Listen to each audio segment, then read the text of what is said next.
Saravá Axé, amigos e amigas, irmãos e irmãs na fé, bênção para quem é de bênção, Mukuyo no Zambi a todos. Eu sou Anderson de Ogunjá e esse é o canal Fé pela Razão, sejam todos bem-vindos.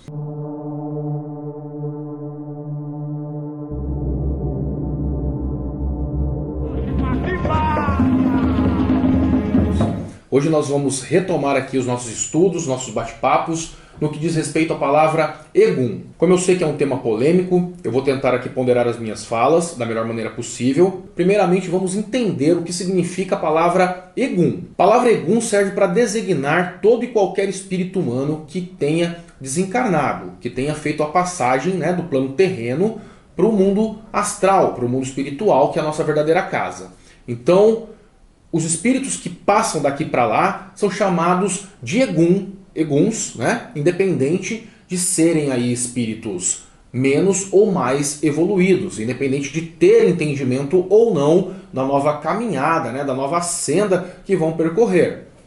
Então, Egum acaba aí sendo uma palavra que, quando escutada pelas pessoas, ela já remete o espírito negativo, ou o zombeteiro, ou simplesmente aquele espírito que venha a ser aí um obsessor, um encosto e esteja vampirizando de forma direta ou indireta aquele indivíduo que esteja se relacionando com ele no ambiente. Tá? Mas como assim, Anderson? Como influenciando de forma direta ou indireta?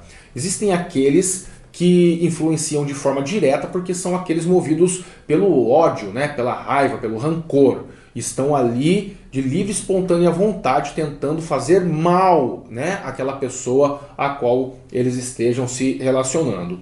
E existem aqueles que acabam provocando esse mal de forma indireta porque são espíritos que não entenderam, o momento ali da sua passagem, não tem aceitação para isso, estão ligados ao ambiente terreno, por exemplo, por amor, e acabam querendo ficar próximos a esses entes queridos. E, de certa forma, os vampirizam, acabam tirando ali energias vitais para que eles possam se estabelecer aqui dentro da nossa realidade, de 3 dimensões. Eles acabam tirando um pouco dessa energia, a pessoa acaba ficando mais melancólica, sofrendo mais com as lembranças daquela pessoa que partiu, e isso não é benéfico para ambos. Primeiramente para a pessoa que está na carne, precisa continuar a sua caminhada, e, logicamente, para a pessoa que já fez a passagem e precisa entender tudo aquilo que permeou a sua vida na Terra e que vai servir agora de entendimento, de condição esclarecedora dentro das leis kármicas, dentro das leis reencarnatórias, para que ela possa continuar aí a sua jornada, tá certo? Então, tá aí um pouquinho do porquê as pessoas sempre vêm pelo lado não tão positivo, a palavra Egum. Mas, como eu disse, serve para designar todo e qualquer espírito que venha a desencarnar, que passe pela existência terrena e hoje esteja no plano espiritual. Então aqueles espíritos, aquelas pessoas, aquelas entidades que foram daqui para lá, tiveram a oportunidade de amadurecer os seus conhecimentos dentro dessa nova existência, dentro dessa verdadeira existência, e possam aí ter os seus auxiliadores, os seus orientadores, por exemplo, até mesmo dentro de uma colônia, eles muitas vezes vêm quando a benevolência divina permite e quando isso está nos seus desígnios, nos seus caminhos, a nos assistirem como orientadores, auxiliadores, espíritos, por exemplo, que se apresentem ali nas linhas de Umbanda, dentro das 7 linhas, como boiadeiros, como marujos, como exus, como caboclos. Então eles foram seres viventes, estiveram na realidade da carne, na realidade humana, e quando desencarnaram passaram por um processo evolutivo para ganhar o direito de representar essas colônias, a representar aí o povo de Aruanda, que normalmente nós falamos, quando nós vamos tentar aí designar os espíritos trabalhadores, os orientadores, os guias, os mentores que vêm em nosso auxílio. prestando aí os seus conselhos, os passes fluídicos, né? As quebras de demandas, as aberturas de caminhos, né? Então, esses são eguns, né, positivos, não são eguns negativos, né? São eguns positivos porque amadureceram dentro dos seus conhecimentos, dentro dos seus desenvolvimentos e hoje prestam auxílio, né, dentro dos degraus que o Espiritismo tem, né? Então, cada um operando aí no seu campo de atuação, com as suas referências aos elementos, né, que correspondem aí aos segmentos da natureza e as nossas conexões, né, com eles. Então, eles vêm como orientadores, né? Vêm aí como nossos protetores, como guardiões, tentando nos mostrar o melhor caminho, né? Como se posicionar dentro da nossa existência terrena, para que a gente possa realmente pagar determinados débitos, né? Cumprir com a nossa missão, né, terrena, com aquela responsabilidade que assumimos no ato do encarne, né? No ato de vir para esse plano.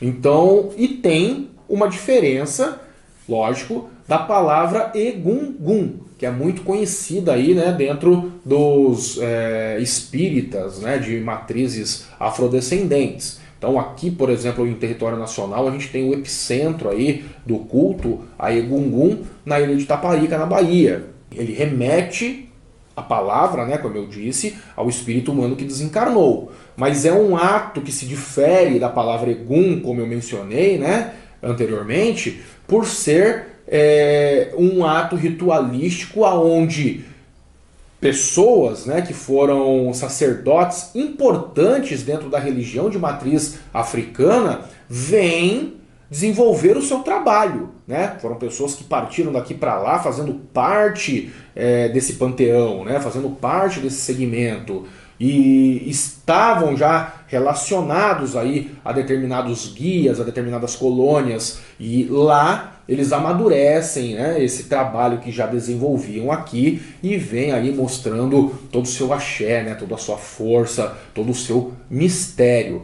para que nós, né, praticantes dessas vertentes religiosas, possamos aí entender qual a importância dela e os benefícios que ela pode trazer aí, não só para os seus adeptos, mas principalmente para a condição humana, né, num contexto geral. Então, é muito importante que a gente tenha entendimento aí do significado da palavra, né, que é uma palavra aí também que vem aí nas suas raízes do Yorubá, né, para designar o espírito humano, mas também se diferenciando aí daquilo que seria o negativo, né, que é aquele que tem que seguir o seu caminho, que não pertence mais ao ambiente terreno, mas muitas vezes está ainda, né, conectado, está ainda preso a ele por determinados motivos. Serve para designar aqueles que amadurecem, são trabalhadores, né, prestando aí todo o seu auxílio perante as linhas, né, as falanges que operam dentro de determinadas denominações religiosas, né, principalmente aquelas de cunho afrodescendentes, como eu mencionei, e a palavra também que vem aí designando aqueles que eram sacerdotes, né, aqueles que eram pessoas com fundamento dentro da caminhada, né, que nós entendemos como tidas aí do orixá, né, como tidas aí para as falanges, né, que operam dentro dos elementos naturais, né, que operam aí como devas protetores do ambiente terreno ou do desenvolvimento do ser humano, né, propriamente dito.